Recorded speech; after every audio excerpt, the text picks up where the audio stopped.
peut pas demander à toutes les femmes de se battre avec la même intensité, avec la même priorité face à un même combat.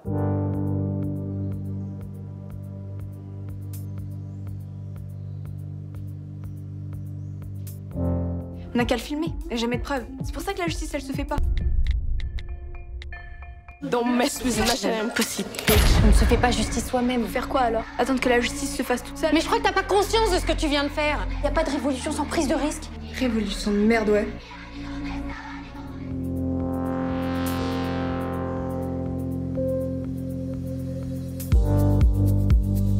À mon âge, enfin quand j'avais leur âge plutôt, il n'y avait pas tous ces mots, il n'y avait pas tous ces codes. Jamais on aurait dit « Ah ouais, ça s'appelle une agression, si tu continues ». Enfin, ils se sont appropriés nos combats d'adultes, en fait, finalement, les combats de la société maintenant. Pourquoi j'ai voulu parler de cette génération dans ce film? C'est parce que je crois fortement en eux.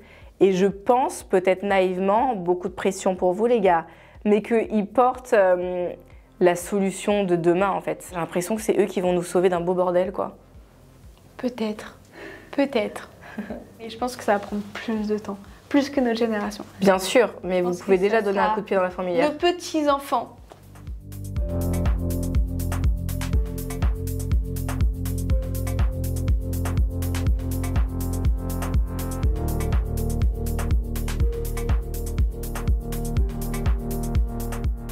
Elle part du principe que tout le monde est sur la même marche.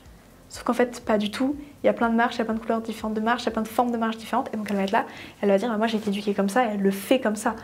Et c'est là où elle est un petit peu naïve, c'est que pour le coup, elle est un peu refermée sur le fait qu'il n'y ait qu'une seule marche. Elle n'en a pas conscience. Elle est née avec les codes du féminisme, elle est née avec cette mère avocate qui lui a appris les choses, elle est née sans problème d'argent. Son combat ici, c'est le féminisme. Et parce qu'elle a le temps d'avoir ce combat, et c'est surtout parce qu'en fait, c'est une preuve d'amour vis-à-vis de ses copines qui est complètement maladroite, mais ses copines, elle les aime à la mort.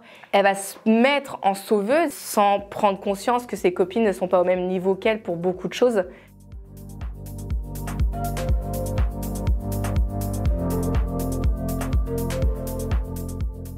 Je vois ça un peu comme un entonnoir. T'as humain, t'as les personnes de couleur, t'as la religion et t'as la femme qui vient après. Donc si tu dois prendre l'entonnoir, personne va commencer par le bas. C'est tellement personnel, mais ça suit quand même l'entonnoir. Si t'es blanc, catholique et que t'as pas d'autres problèmes trop importants, oui, tu peux te battre pour le droit de la femme et t'auras que ça et ce sera ton top problème. Quand tu dois payer le loyer, quand tu dois trouver un travail, quand tu es victime de racisme, t'as plusieurs autres priorités dans la vie pour te sauver.